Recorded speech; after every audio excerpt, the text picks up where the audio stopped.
even though I decided to become a priest when I was in college, my final year of college, really it goes back much further than that. And maybe the easiest way to talk about it is just to say I was following what I loved most, what was most important to me in my life.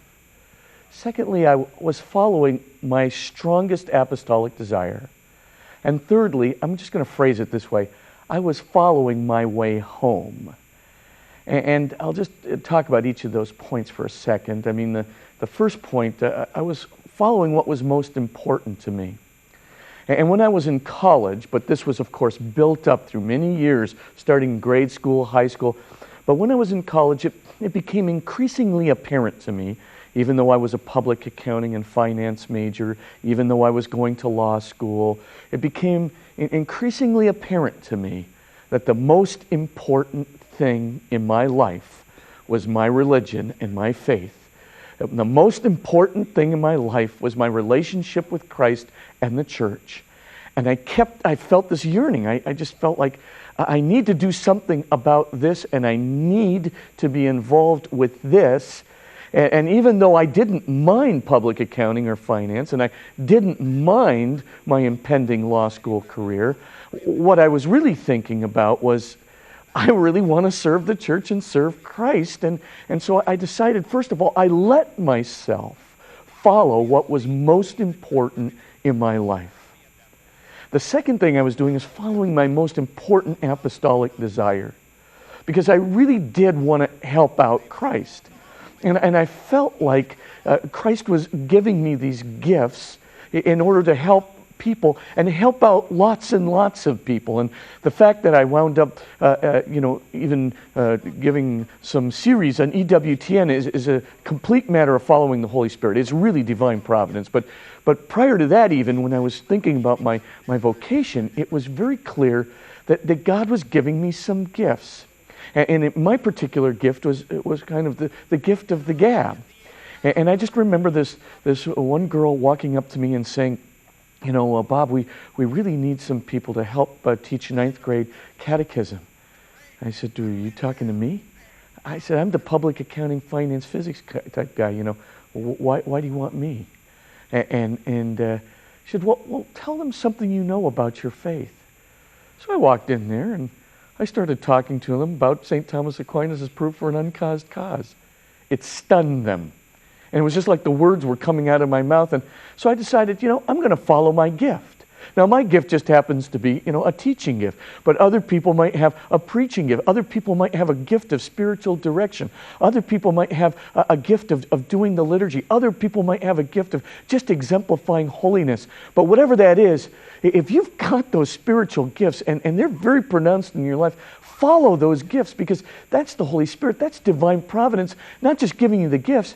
That might be divine providence, as it was in my life, very definitely giving me a call. The third thing is, I'm just going to call it following home. And I just always felt at home in the church. I always felt at home with my Catholicism. I always felt at home with my faith. I mean, when I was a little kid, I attended a church, Sacred Heart Church in Honolulu, Hawaii, and there were all kinds of stained glass windows around in this very beautiful church. And I just remember going in there and just looking up at those windows and just being transfixed by the church and the windows and the beauty and the Mass and my little missal and the prayers and the whole ethos of the church, as if the Holy Spirit were just galvanizing me. I was just at home in that church. People might have been squirming around, but I was squirming, but I was also very much at home in the church, even as a little kid.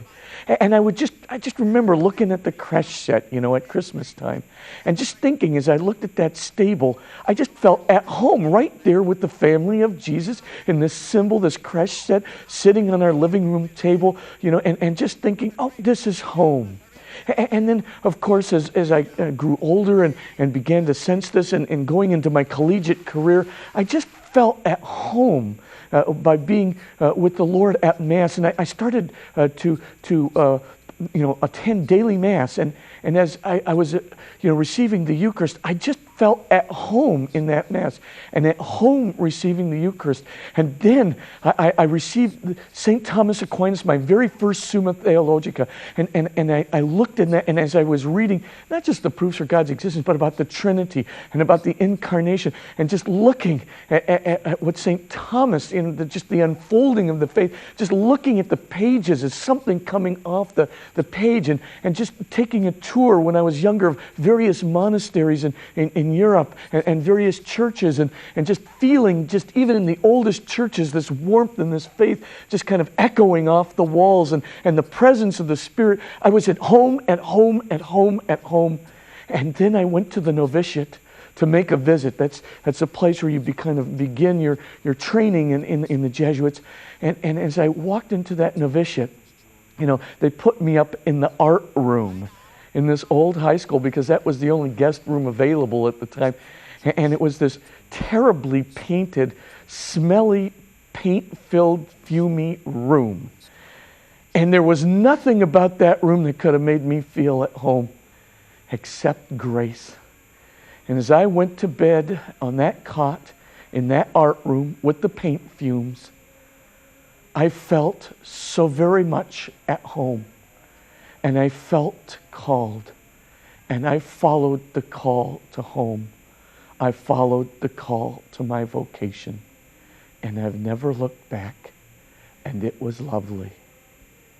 For information on the priesthood or religious life, log on to www.ewtn.com/religiouslife.